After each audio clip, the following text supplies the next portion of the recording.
Exponential modeling part 3. The temperature of a cooling liquid in a large room with a steady temperature is a great example of a type of a transformed exponential function.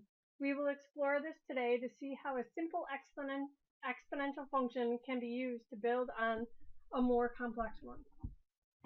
So let's stick with the same cooling liquid we had before, one that starts at 200 degrees Fahrenheit and cools down in a room that is held at a constant temperature of 70 degrees. We will now model this cooling Fahrenheit temperature using the equation f of t equals a times b raised to the t plus c, where a, b, and c are all parameters or constants in the model, and t is time in minutes. Which of these constants is equal to 70 and why? And your answer should be C. And the reason is C is added on the end, so it's your shift up or down. So it's the asymptote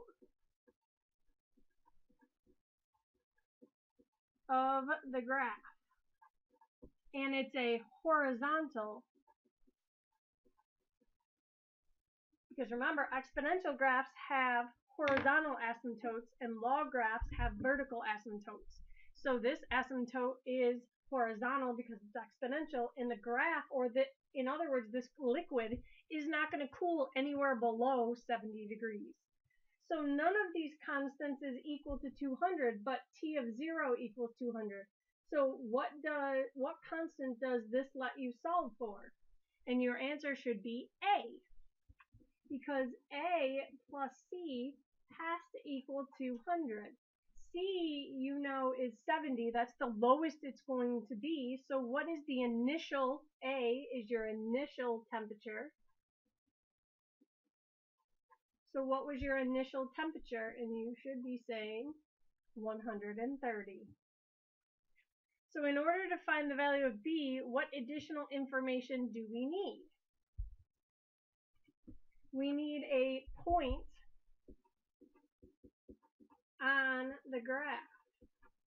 Because if we know f of t equals 130, we don't know b, we don't know t, plus 70. So we need a specific point on the graph, x and y, so we can solve for b. So in part D, they gave that to us. After 5 minutes, the temperature is 153 degrees. So that's your end value. So 153 equals 130. We don't know what B is. Your time is 5 minutes plus 70. So we have to isolate the base. So first we're going to subtract 70. So 83 equals 130b to the 5th. Then we're going to divide it by 130. So 83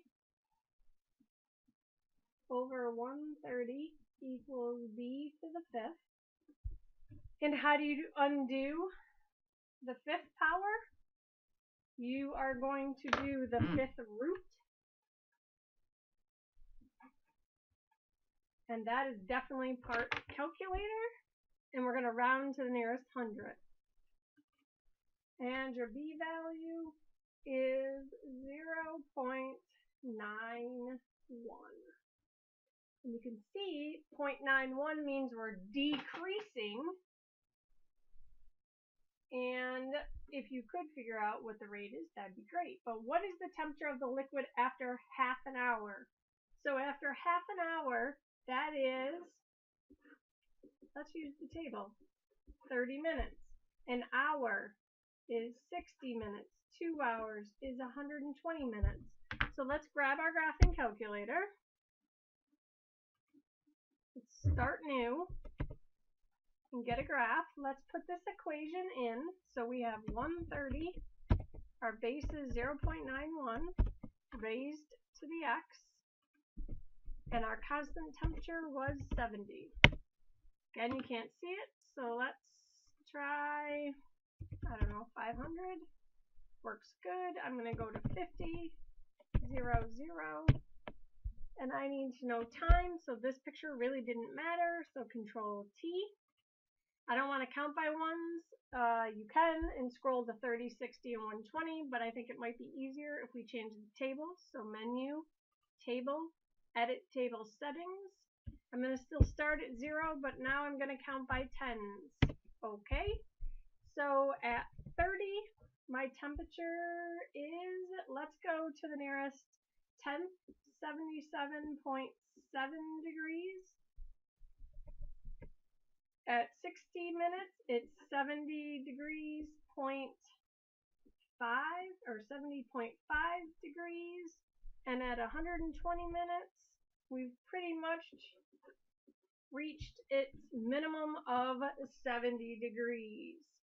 So now in part F, it tells us to use our graphing calculator and sketch the graph of the liquid's temperature. So in part E, we could have done all of those algebraically using the equation, but why do all that algebra if we can use our graphing calculator? So I think that's important. So get that table down. Move this up.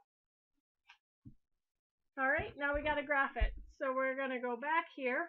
To get rid of the table, one of the ways is Control T. I changed my picture so it looks beautiful. Now I need to go and label everything. So why don't you pause the video and get that onto your paper. And then do part G. And notice it says to do it algebraically. So why don't you go ahead and do that. If you have any questions, make sure you ask. So this is what your graph should look like. So why don't you go and answer letter G.